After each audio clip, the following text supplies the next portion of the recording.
YouTube, we back with UFC. I know y'all pumped for this UFC matchup. Ciryl Gane versus Sergey Spivac. Man, this is gonna be a card, y'all. Great value on this card. Great value. Great underdogs. Let's look at the schedule. Let's get it kicking. Let's get it kicking. Let's get it kicking. Let's start with the prelims. We got Zara Farron versus Jacqueline Cavalcanti. Cavalcanti's a huge favorite in this one. Zara Farron, pretty older, touching 40 almost. Zara Farron pretty much only has a shot in the first round as she gets so winded. As we see in the last couple fights from her, man. That second and third, she's pretty much useless, rendered useless due to fucking gas tank being empty. If she doesn't get it done in the first round, she does have a little length and experience over this girl, but I think Jacqueline has the better momentum, youth advantage. A lot of different aspects is in her favor. If Zara Farron doesn't do anything nasty and knock her out or anything like that, Jacqueline should sweep this fight. No doubt. Next up, we got Farid Basharat versus Clayton Rodriguez. Clayton Rodriguez. They spelled his name different, or that's how it's spelled, or they must be spelling it different on YouTube. Then, Clayton Rodriguez is pretty decent, man. He's not a scrub by any stretch of the imagination. His two UFC appearances, his first two UFC fights. His first one against Vergara was a split decision loss. It was a pretty good fight, but if you're losing split decision to Vergara, what do you think is going to happen against Basharat? Basharat is the better fighter, better technical guy, the guy that's a little bit heavier. He's 135. Clayton is 125.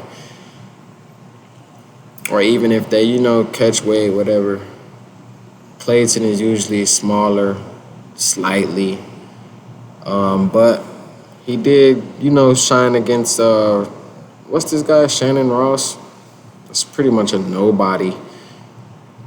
Almost got as many losses as wins. Nobody. He's getting TKO, knocked out in the first round pretty easily. This is who Clayton Rodriguez won against, so everybody's on the Clayton Rodriguez train. I think Farid Basharat, with that 10-0 record, he's coming into this one feeling pretty good. Everybody know Farid's better than him. That's why he's such a huge favorite. The reach advantage over him, the youth advantage, because it's like a lot of different, takedown accuracy is much better, averages way more takedowns. Farid Basharat is he's a Swiss Army knife. He could do it a lot of different ways. He could submit you. He could go to the distance with you. And you guys seen that with Damon Blackshear. I think Basharat is a little bit more oiled, a little bit more technical, and I think he gets either a decision win or a TKO. I'm gonna lean with Farid Basharat on that one for sure. Jocelyn Edwards coming into this one 13-4 versus Nora Cornell. Jocelyn Edwards is 27, has the youth advantage. Little bit of steam coming behind her. Nora Cornell, I think this is her first appearance, man, in the UFC. She's coming off a TKO. She's coming off a lot of knockouts in her last 4 fights. So we might see somebody get finished here. Let's look at Jocelyn Edwards. resume a little bit. Her last 5 fights have all been in the UFC. She has the experience advantage and the youth advantage. Like, I think it fares well for Jocelyn Edwards. She's been here before, a little bit less butterflies. And she's a striker, man. She goes the distance. She's been trying to look for finishes, but she's been going the distance her last 5 fights. Split decision wins in her last two.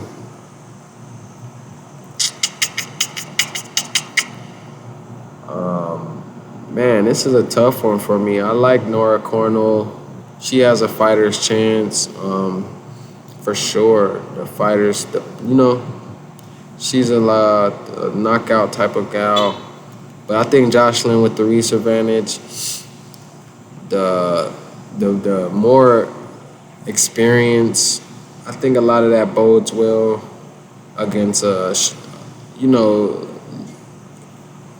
somebody in Nora that's looking for a finish a lot. She might be more wild, more little bit less calculated, but I wouldn't put it past her if she could find out a way to eke out this victory. This is like a coin flip, 50-50 type of matchup, but I do think Jocelyn Edwards is in the right direction. Youth advantage by 6 years, and she has way more experience. She's been at the UFC level. Um, and I think Jocelyn Edwards is a little bit more sharper on the ground. And I think I'm gonna lean with Jocelyn Edwards on that one. But it's a coin flip game. Honestly, I probably will keep that one off the card. But I think Jocelyn Edwards should be able to win that one. Next game we got Ange Lusa versus Reese McKee. Now this is an interesting matchup, man. I like Ange Lusa, but he was looking pretty bad in his last couple fights. This guy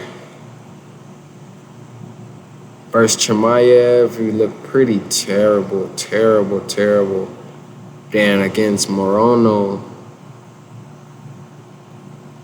unanimous decision loss, man. Then he got demoted and had to win 3 knockouts in a row to get back to where he's at, man, to prove himself. Ange Lusa was on a 2-fight losing streak before he won that. He just won his last fight against AJ Fletcher, man. Fletcher was a blitzing in that boy in that second round. I watched that fight. Ange Lusa was controlling the fight early after. Actually, AJ Fletcher was kind of setting the tone early in the first round. Then Ange Lusa took over. Been dominating the fight all the way up until like late second round, where Fletcher just let everything out. He emptied the gas tank and he was stumped. He was wobbling Lusa, wobbling Ange Lusa, wobbling him, and he just emptied the tank and he didn't get the finish. Ange Lusa is tough as nails, man. I don't know how he didn't go. That boy was emptying the tank. I'm talking about, whoa. But I like the resilience. I like to see fighters with resilience. That's a good sign for Ange Lusa. I think against Reese McKee, he will shine, man. I think we see Ange Lusa pick him apart a little bit. Reese McKee is going to be trying to prove too much. He got demoted for a reason, I believe, and I think we see Ange Lusa hang on to another close-fought victory here. Reese McKee is not better than the people that Ange Lusa has fought in his last 3 fights. So I think Ange Lusa is pretty battle-tested and ready for this fight. Ange Lusa for the win. But I do know how questionable Ange Lusa can be at times, but Reese McKee isn't anybody that's going to exploit that. Ange Lusa for the win. Next up, we got Taylor Lapilus versus Koalin Loughran. I like this. I like this little Irish guy, man. That boy got some grit to him. Taylor Lapilus is pretty nice too. I'm not gonna even stunt to you. Taylor Lapilus can do some damage, man. He's a pretty good fighter. He's been knocking people out. Well, he hasn't been doing that every fight or nothing, but he can knock somebody out. You know what I'm saying? Like, don't get it wrong. And so can Loughran, man. He's 8-0 coming in his amateur fights. Um, both of these guys has been anticipating this moment, man. UFC debut. Excuse me.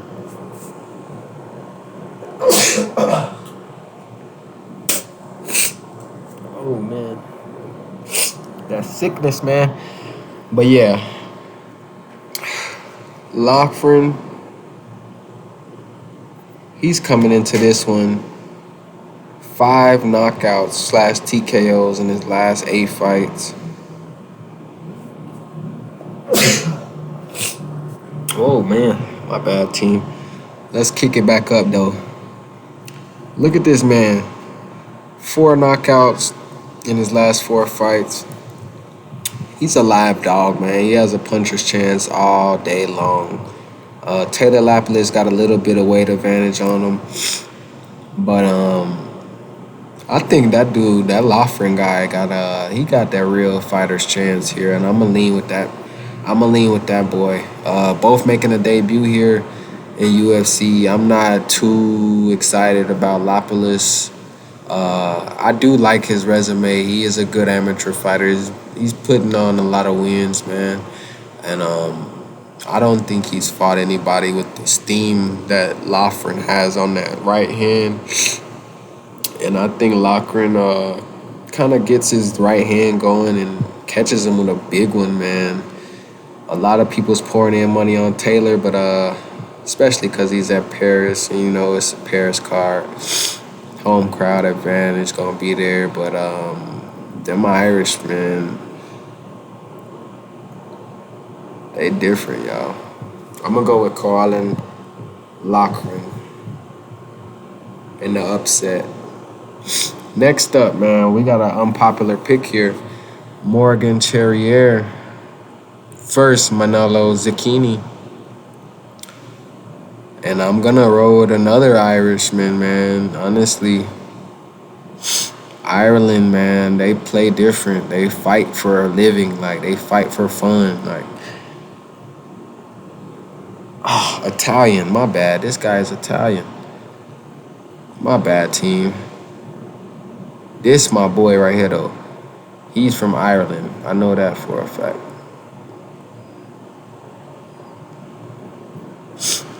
I know that for a fact. Ireland. That boy different. But the Italian man, the Italian is a clean, he's a clean striker. He's not too big, like going to the ground or anything. He's more of a standing pop type of guy. But honestly, man, I do like Morgan Ciryl. I do like him. He's not bad at all, man. He's not bad at all. But I do think he gets overvalued sometimes. Like, he just gets overvalued. That's the best way I can put it, man. Like, he gets overvalued at times. Coming off 2 knockout TKO wins. But this fight right here put a bad taste in my mouth. That Hughes fight against a dude from Ireland. Hughes was looking great. Fight before that, split decision loss. Then he had to go fight some lesser competition, make himself look back good again against 2 title losses. Now he gets a UFC shot in Paris in his home crowd. I just think Manelo, I don't know if Manelo is on his level yet altogether, but I do like Manelo's chance as a underdog here. I will lean Manolo Zucchini, but I see why Morgan's the favorite. He is the better fighter. A little bit more power for sure. But I done seen this guy get beat. You know what I'm saying? Like I've seen his weaknesses. I wish I had a little bit more tape on Manolo. But I'll lean to Manolo with the fighter's chance, man. Both guys gonna be swinging for the fences here, man, trying to make their debut. This guy's a huge favorite for what though? I think I see this one more like minus 200, like this fight up here. He shouldn't be minus 340, man. He's good though. Ciryl is good, bro. But he's not minus 340 good. It's unknown, like it's too much unknown. Like he hasn't proved anything yet. And I don't know why Morgan Ciryl is that big of a favorite. But anyway, Zucchini, I'm gonna take Zucchini, man, on that one. That's an unpopular pick. But I watched Ciryl fight. Ciryl got a win against this guy, William Gomez. In that submission. But that's like, you know, all three other fights I watched, he was looking pretty bad, man. Next fight, though, I'm going to roll with Zucchini on that last one. Next fight, we got William Gomez versus Giannis Gamori. I like William Gomez's stuff, man. I like the way he fight. I like the way he goes out there and risks his life for it. The Jaguar, man. He's on a 5-fight win streak. He could be on more than that, but just from what I'm looking at, Jarno Aarons, he won a unanimous decision. And then against Marshall, he did a split decision win. 2 UFC wins now for him. Giannis Gamori is coming in with a little bit of steam from his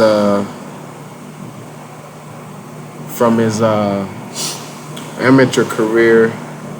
But this is his UFC debut against a polished William Gomez, who's already fought 2 UFC fights and won against some formidable opponents. Some could say that first fight William Gomez had in the UFC was controversial, man. And it was like that was a tough fight for Gomez, but he still eked out the victory. Did enough to win that fight, unanimous. I don't know, man. I don't think Giannis has fought anybody like Gomez yet. Giannis is pretty solid. He's pretty polished. He's not a bad pick at all. He's pretty solid. But I think we see William Gomez shines here with the experience and a little bit more technicality. I think he's just a little bit better of a striker. Giannis kind of swings too wide, keeps his stance open a little bit too much. And I'm going to lean with William Gomez to get this one going. Next up, we got Volkan Oezdemirs versus Bogdan Guskov. Guskov has a 1-inch reach advantage. Another unpopular pick here, man. I think Volkan Oezdemir is on his decline. Yes, Volkan was number 2 in the world at one point in his division, light heavyweight, yes, when he fought DC. But that was when? When was that, y'all? When was that? When was that? 2 and 3 in his last 5 fights, man. Krylov shitted on him. Krylov shitted on him. Ankalov shitted on him. Prochaka, you know what that boy did to him. Knocked his ass out. Did him dirty. Only been able to win against Paul Craig, man. Lost to Anthony Smith. Like I said, man, since 2018, he's won 3 fights and lost 5. He 3-5 since 2018. You know what I'm saying? Daniel Cormier was that first fight in 2018, which is a loss. Since 2018, matter of fact, he's 3-6. Massive downward spiral after that loss with Daniel Cormier. Got subbed against Anthony Smith. Before that, though, this is the guy you guys are looking at. Before that Daniel Cormier fight, this is what you guys like. This is when he was that shit. Yes, he was the shit at one point. But not anymore. Not right now. Bogdan Guskov, this dude is serious. Guskov is really serious. I'm riding with Guskov on this one, man. I'm not gonna lie to you. This dude is different, man. And he also looks like Jason Voorhees when he was a kid at Camp Crystal Lake. Just like Mitch Keller, for all my baseball fans, man. But Mitch Keller and Guskov could be brothers, man. We got to look at who their dad is. But this is Guskov's debut in the UFC. This is why everybody's thinking Volkan has got a great fight here. They think Oezdemir is just going to... I mean, Oezdemir does have the experience advantage. Yes, that does help a lot. It does. I can't lie. It does help. But on this trajectory, though, I'm not backing Oezdemir's, man. He's not looking good. He's not looking like somebody I want to back, somebody I could trust. His chin is questionable now. It's not the same chin as 2018 Oezdemir. It's 5 years later. His chin is questionable. He's 3-6 in his last 9 fights. He's not the same. He's on a downward slope. He's not the more technical fighter. He has an ugly face when he gets into fights. His face is always getting beat up. Blood is bludgeoned. He doesn't keep a clean face, man. I don't like fighters that get swelled up easily. Purple eye looking. Black eye look. He can have that black eye look by the second round with this guy, Guskov. I think Guskov is the best underdog on this card. The only big major red flag for Guskov is his experience level at the UFC level. That's about it. Other than that, Guskov is better striker, better power. Guskov probably will have a big task right here against a polished veteran. But I think Oezdemir is on a decline, like I said, and I just think Guskov is going to knock him out. Oezdemir, you seen what Anthony Smith did to him, man. If Guskov is a couple years younger than Anthony Smith, and he kind of looks like Anthony Smith a little bit too, now that I say it. He kind of looks like Anthony Smith a little bit. But Guskov is going to do that to him, y'all. I'm going to leave a lock right here next to this dude named Guskov. Put a lock next to it.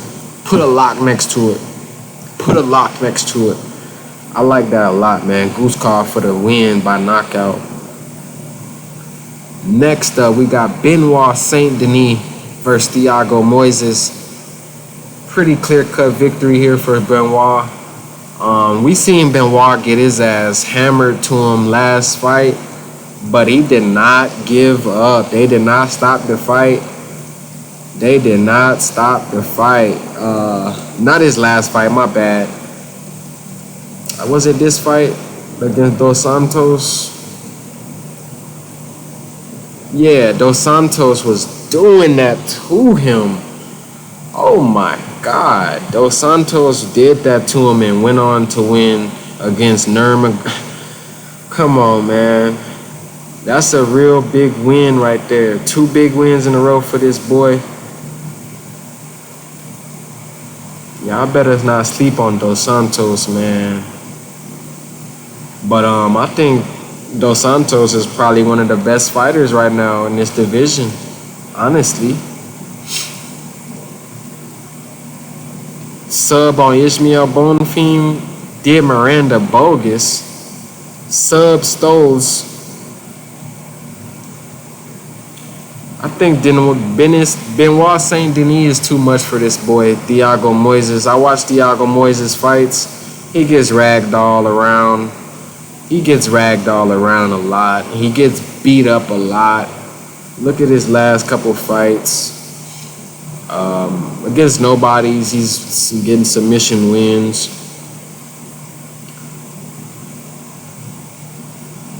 He's not really fighting, honestly, really that impressive. I don't know how he's like a plus 135 dog. He should be plus 190 or plus 180 or something at least. Thiago Moises is clearly not on this dude Benoit's level, especially not with heart, especially not with striking.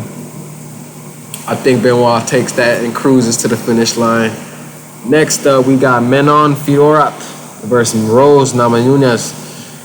Now this is where things get fucking spicy, yo guys. This is the pre-main event.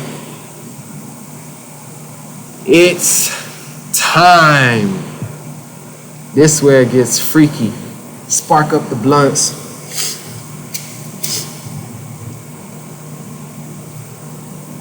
Pre-main event, y'all. Another unpopular pick. I'ma go, hey. Now look, y'all. Rose Namajunas at strawweight is different. Rose coming up to flyweight, man. Mana Fiorot, she's a natural flyweight. Rose Namajunas is coming up to this weight class. You know what I'm saying? She got to gain pounds and shit. She got to force feed herself to get weight. I just think people are writing off Rose Namajunas though.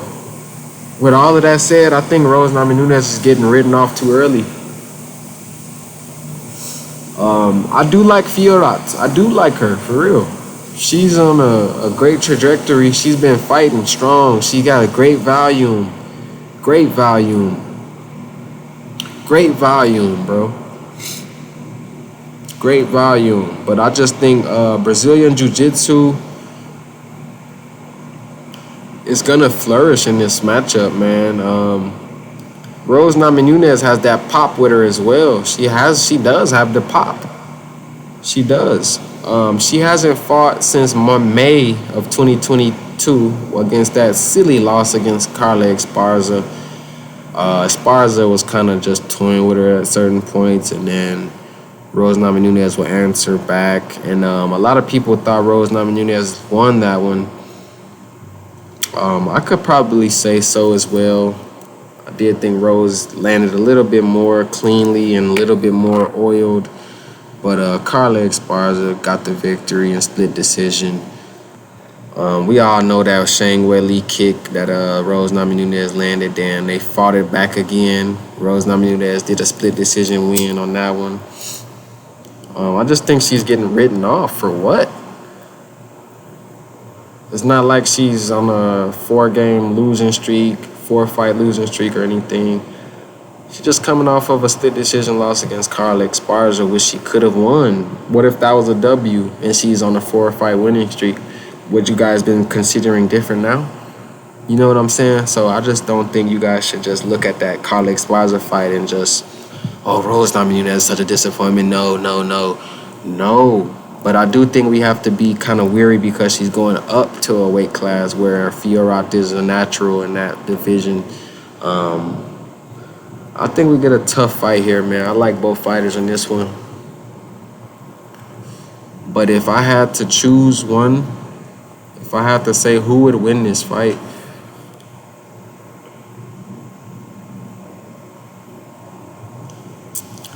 I'm going to give it to Rose Namajunas, man. She's the more talented, more sparked, more fierce. She's just more well-rounded altogether. Rose Namajunas for the win. Unpopular pick. Last fight, but not least. Main event, Ciryl Gane, a.k.a. Debo, versus Sergey Spivac, the polar bear. Sergey Spivac coming up against a sub against Derek Lewis, knocked out Greg Hardy, and he got knocked out against Aspinall pretty good, pretty quick in the first round. Aspinall just bullied his ass, knocked his ass right out, and I think Ciryl Gane could do the same thing. Ciryl Gane could do the same thing, just as Aspinall did, knock his ass the fuck out. You already know Ciryl Gane is way better on the feet, and Sergey Spivac is way better on the ground. That's just how it is. Ciryl Gane is losing to people who grapple him. John Jones grappled him and won, submitted him. I forgot who his other loss was to, but it was somebody else that took him to the floor. If Sergey Spivac does take this dude to the floor, yeah, Ngannou knocked out Tuivasa, knocked out Derek Lewis, unanimous decision against Volkov. Man, it's just a matter of who can implement their game plan more. I like how Ciryl Gane moves, sticks and moves on his feet. He's like about 8 pounds lighter. He's a little bit more fast, a little bit longer, 3-inch reach advantage. But Sergey Spivac, man, he's a ground monster. If he gets that boy Ciryl Gane on the ground, this could be pretty bad for him. But I do like Ciryl Gane to win this fight, man. Ciryl Gane is much better, much more like polished fighter. If Sergey Spivac tries to stand up with him, Ciryl Gane is gonna run laps around him like he did Tai Tuivasa. You know what I'm saying? No, Sergey Spivac is not Tai Tuivasa. Sergey Spivac also has a win against Tai Tuivasa, I know. But Sergey Spivac is someone who's looking to take it to the floor. He's going to shoot a lot of takedowns. Ciryl Gane can shoot them takedowns as well. He can stop some. But Sergey Spivac is a little heavier. He could probably hip throw him a little bit if should push come to shove. I think Sergey tries to implement his game plan, try to get the fights going to the floor because he knows he can't stand up with him.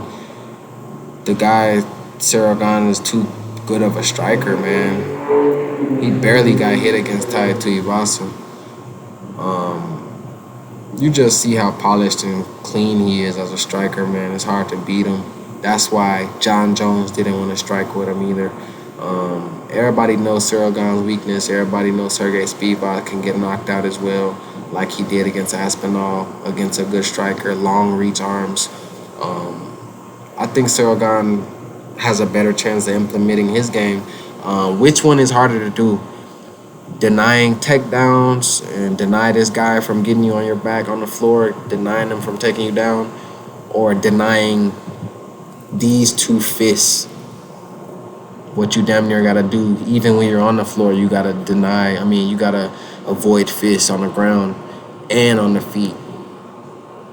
Let alone, so like, you know what I'm saying? Like, which one is harder to do? Deny takedowns and shit or deny hands? It's harder to deny hands, man. I'm not gonna sit here and say it isn't, man. Sergey Spivac can get this floor to the ground. He can. And he can win if he does that, but I don't think he has an easy day doing that, though. If it does go to the ground, Ciryl Gane has been working on that. He knows that's his weakness. That's how he lost the title. He knows that, so he's been working on that. I think he comes and shows a little bit of new wrinkles in his game, has people on the edge of their seat for keep saying that in the future. And I think we see Ciryl Gane get a dominant win, maybe by decision. But I do like Ciryl Gane to get a knockout. If Spivac tries to shut up the talkers, like, hey, he can't strike, and he tries to, do an upset knockout, I think it could backfire for Spivac, man. I think he needs to stick to his ground game and take it to the floor, and that's his best shot at winning. If he doesn't do that, it's good riddance. And that's what I think about this card, man. Tread lightly because a lot of debuts, a lot of question marks. Tread lightly. But I do like a lot of underdogs on this card are looking pretty good today. Yeah, let's get it busting though, man. Leave a like, comment, subscribe. Share me your thoughts. Send me your pics in a comment. And it's your boy Yo. We the best that ever did it. Leave a subscribe. Let's go.